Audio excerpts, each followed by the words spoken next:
tous, j'espère que vous allez tous bien. Je vous souhaite la bienvenue dans cette nouvelle vidéo. Aujourd'hui, ça va être un gros retour de course. Bonjour, ni gag, ni glam, ni sensationnalisme. Face caméra, cette mère de famille déballe ses courses au retour du supermarché. Elle cause prix, qualité, pouvoir d'achat. Sur YouTube, la séquence est quand même visionnée 30 000 fois. Les chaînes dédiées à ce type de vidéos pullulent. En France comme à l'étranger, inflation oblige. Le consommateur s'implique plus que jamais dans la gestion de son budget et il plébiscite ces témoignages authentiques à milieu des discours publicitaires pas toujours sincères.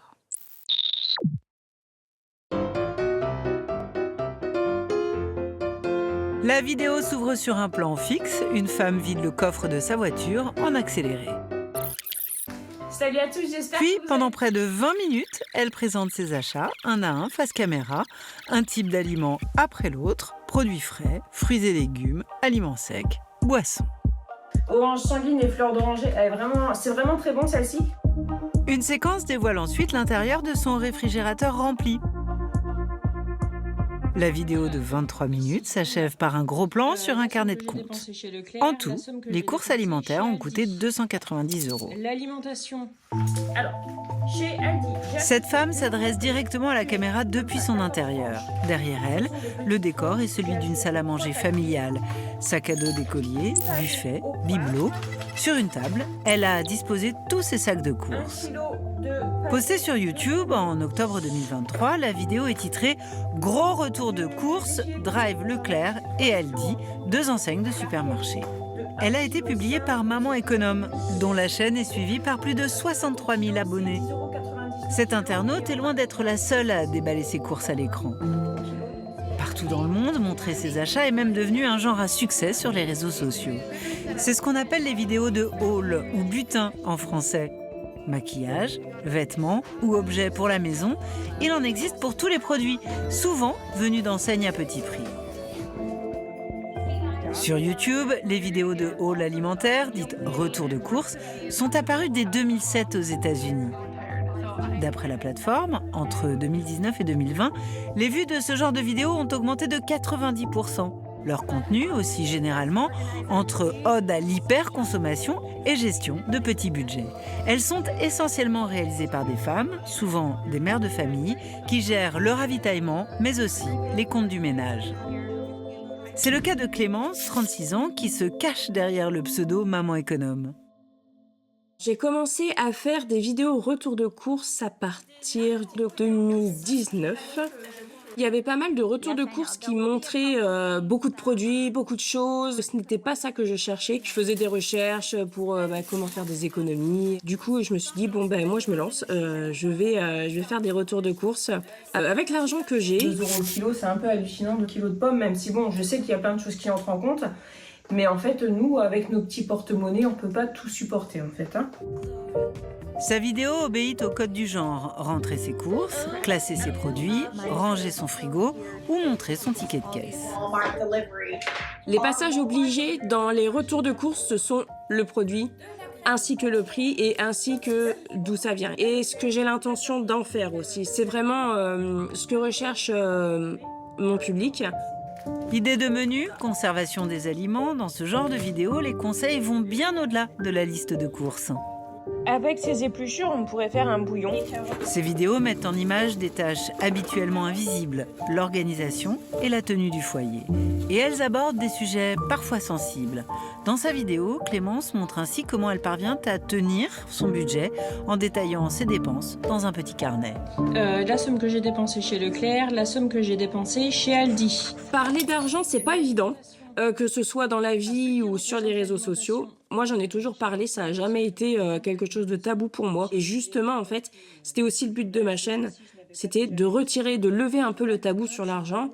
Et alors, pas d'accompagner, parce que moi, je suis pas accompagnatrice, je suis pas coach, rien du tout. Mais d'adoucir, de faire des câlins virtuels, en fait, aux personnes qui ont qui ont des soucis d'argent. Et de se dire, moi, déjà, je suis pas toute seule, et ça fait du bien.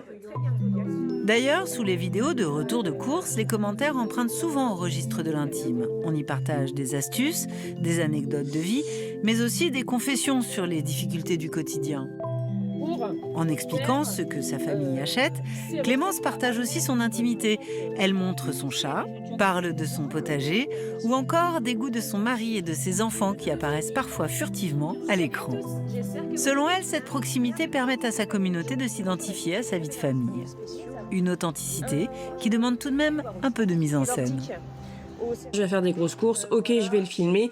Donc je m'arrange à ce que déjà j'ai la place pour entreposer toutes mes courses, que la luminosité soit assez bonne, qu'il n'y ait personne à la maison, que j'ai pas de rendez-vous à ce moment-là. La vidéo retour de course qui est concernée, elle m'a pris quand même pas mal de temps. Pour ce genre de vidéo-là, ça prend 2 à 3 heures, même peut-être 4 heures. Pour Clémence, les retours de course sont ainsi devenus une véritable activité professionnelle et même une source de revenus. La monétisation de ses contenus peut lui rapporter quelques centaines d'euros par vidéo. Mais comme beaucoup d'autres créateurs de contenus similaires, elle n'est rémunérée par aucune marque ni enseigne. Une aubaine pour ces dernières qui peuvent bénéficier au passage d'une publicité gratuite.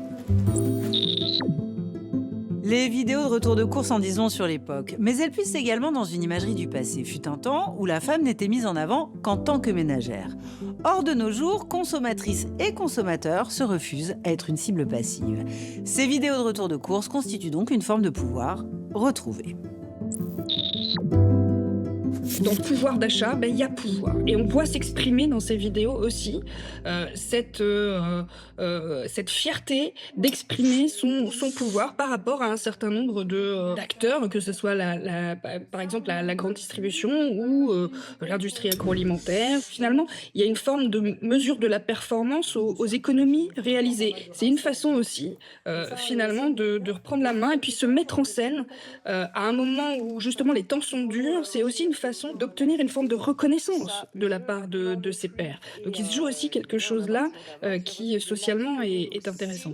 En regardant ce genre de vidéo, on peut effectivement penser à ce qui les a précédés. Par exemple, on a vu émerger à la fin des années 80, on se souvient des émissions de téléachat. C'est tout simple. Alors on découvre tout de suite la fiche article de ce barbecue d'intérieur. Parfois, les auditeurs étaient invités à s'exprimer au cours de ces émissions. On parlait de ces produits aussi, on les mettait en valeur, on disait ce qu'on en pensait, etc. On se souvient très bien, par exemple, des réunions de Tupperware. Alors l'avantage du cliché de ce shaker translucide, puisque certaines ont peut-être l'ancien shaker, je pense que Martine vous a dit que très souvent les dames en ont 2, un pour la vinaigrette, un pour la pâtisserie. Là, on était déjà dans le pair à pair, c'est-à-dire qu'une consommatrice se faisait inviter chez d'autres consommatrices. Ça existe encore, hein. Par exemple, c'est encore une des façons de commercialiser les Thermomix, par exemple, de la marque Vorwerk. Aujourd'hui, Brigitte vient en faire la démonstration chez Paul.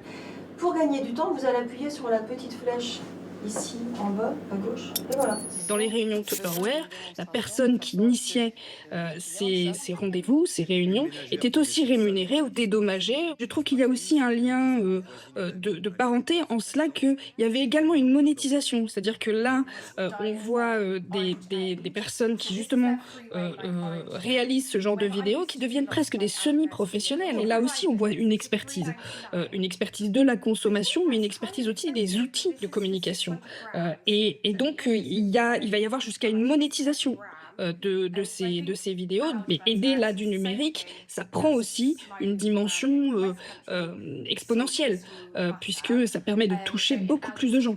On observe en effet une forme de démoyennisation de la consommation. On le voit aussi à travers des communautés qui se forment justement en ligne, qui vont justement s'adresser à certaines cibles, à certains endroits ou à certaines pratiques. Là, on voit effectivement une personne qui va parler aux autres mères de famille. On va voir des gens qui doivent ou veulent manger sans gluten et qui vont se réunir aussi autour de ce type de vidéos, de communautés pour pouvoir échanger leurs trucs. Je ne sais pas si ces vidéos sont l'avenir de la consommation. En tout cas, ce sont vraiment des analyseurs très intéressants de notre époque. Après, il ne faut pas être dupe non plus. C'est-à-dire que finalement, ces vidéos-là peuvent être récupérées aussi par les marques. On se fait un peu aussi avaler par le système. Mais c'est néanmoins quand même très très intéressant d'observer tout ça. Gérer son budget, c'est l'ambition première de ces vidéos retour de course. On y traque les petites économies, on y traque aussi les supposées arnaques. Les marques et les distributeurs surveillent donc comme le lait sur le feu ces vidéos. Elles se révèlent désormais décisives en matière de réputation. D'autant que certains internautes vont plus loin en décidant de ne plus faire d'achats superflus. À l'opposé des vidéos de retour de course, dites haul shopping, les vidéos No Buy Challenge incitent donc à ne plus rien acheter pendant une période donnée. L'idée, faire des économies bien sûr, mais aussi s'inscrire à contre-courant de la société d'hyperconsommation, une tendance qui inquiète bien sûr les industriels. C'était une enquête de Sandy Dubois pour le Dessous des images. Salut à tous.